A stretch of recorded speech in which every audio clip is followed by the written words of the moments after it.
स्वभाव से मुझे जब भी हिमाचल आने की बात तय होती है तो मैं हफ्ते पहले से ही बड़े उत्साह में आ जाता हूँ कि चलिए हिमाचल जा रहा हूँ, मेरे दूसरे घर जा रहा हूँ, पुराने साथियों को मिलूंगा, गपशप लगाऊंगा, मौसम का भी थोड़ा फायदा उठाऊंगा। तो जैसा ये आपको न मिलने पाना, रूबरू आकर के आपके दर्शन न कर पाना, वो जितना मेरे लिए दुखद है, उतना ही मेरा हिमाचल न जाने का ये मौका छूट जाना, हिमाचल न पहुंच पाना मेरे मन में कसक रह जाती है। खैर, आने वाले दिनों में मैं आकर के इसका फायदा तो ले ही लूंगा। ये बराबर चल रहे दो वीडियो तो आपने देख ही लिए। एक तरफ प्रधानमंत्री नरेंद्र मोदी है तो दूसरी तरफ हमारा वो हिमाचल है जो तबाह हो चुका है। आपको लग रहा होगा कि मोदी जी तो आपदा में आए ही नहीं, फिर ये क्या बोल रहे हैं।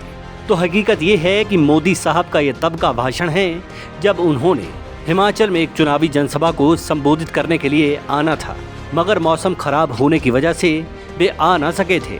ज़्यादा विस्तार से हिमाचल में आई आपदा से बताने की भी ज़रूरत नहीं है और ना ही उन हालात को तार तार करने की ज़रूरत है जिनमें हिमाचल को केंद्रीय मदद की ज़रूरत है। आज बात सीधे कल हुए उस सियासी हादसे की करते हैं जिसमें आम आदमी की मदद भाजपा नेताओं ने क्या करनी थी, बल्कि अपनी सियासी मदद खुद ही सरेआम कर ली।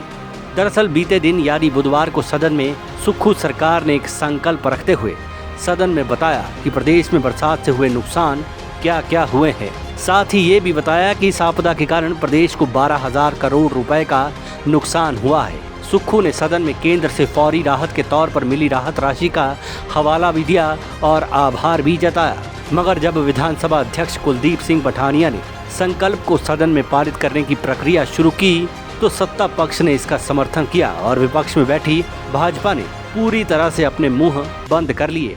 खामोशी का दामन इस तरह से पकड़ा मानो एक चुप इनको अपने 100 सुख नजर आ रहे हों।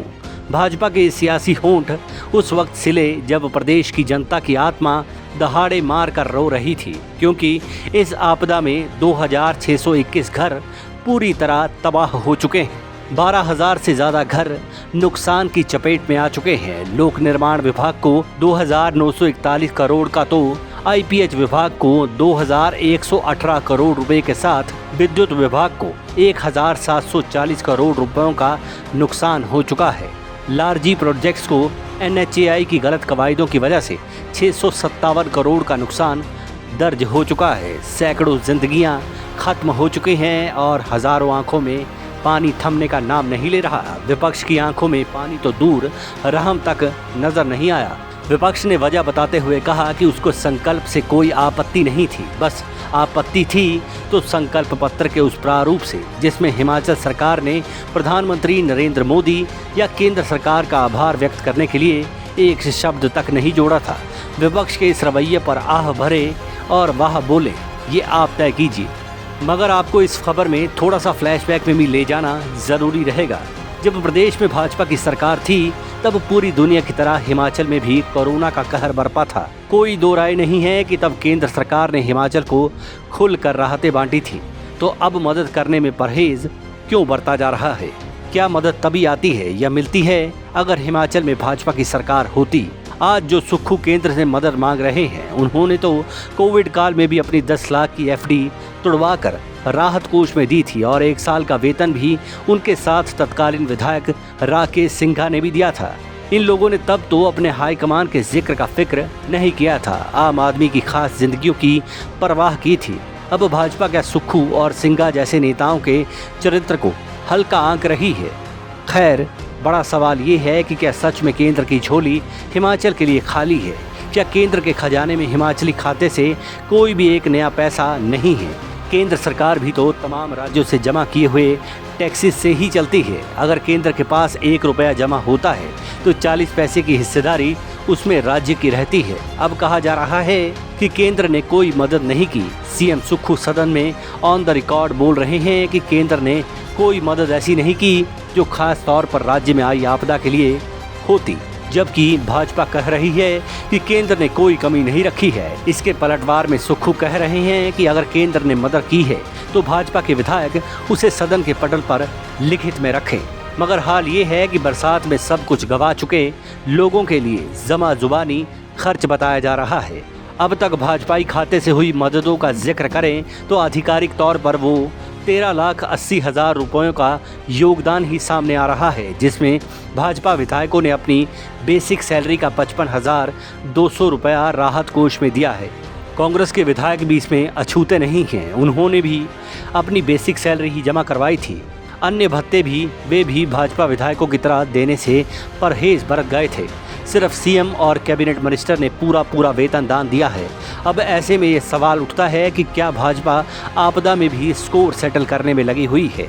यही सवाल मोदी सरकार पर भी उठता है। खुद मोदी साहब तो नहीं आए, पर गृह मंत्री अमित शाह को भी यहाँ नहीं भेजा गया। अब कुछ सवाल ऐसे भी हैं जो मौजूदा हालात को देखते हुए सिर उठा रहे हैं। बीते लोकसभा चुनाव में हिमाचलियों ने 70% वोट नरेंद्र मोदी को दिए थे। अगर हालिया विधानसभा चुनाव में हिमाचल में भाजपा की सरकार नहीं बनी तो क्या जनता की गलती थी? नहीं, ये गलती भाजपा के हिमाचली नेताओं की थी जो ये हारे। कारण तलाशने की बजाय जनता को इसकी मार क्यों पड़ रही है? अगर हकीकत में यही वजह है तो चलते चलते एक सवाल और, देश पर जब भी विपदा आती है तो क्यों हिमाचली साथ नहीं देते? सन 1948, सन 1965, सन 1971 के बाद कारगिल युद्ध, हिमाचल वीर जवानों ने अपनी बहादुरी का परचम लहराया हुआ है। कई सिर गर्व से ऊंचा करने वाले अवार्ड हिमाचल के सीने पर जड़े हुए हैं। हिमाचल ने कभी पीठ नहीं दिखाई, चाहे वे मुंबई में हुआ आतंकी हमला ही क्यों ना हो। हिमाचली लोगों ने देश का साथ दिया है। आज उन्हीं वीर जवानों के घर में आपदा आई हुई है। क्यों सियासत हावी हो रही है? अब अगर कल कोई आला नेता आता भी है तो क्या आम हिमाचली उन पर भरोसा कर पाएगा? सियासत अहम है या फिर हिमाचल? सवाल बहुत सारे हैं, पर बदकिस्मती ये है कि जवाब कोई नहीं है। Manish Kaul, black and white news.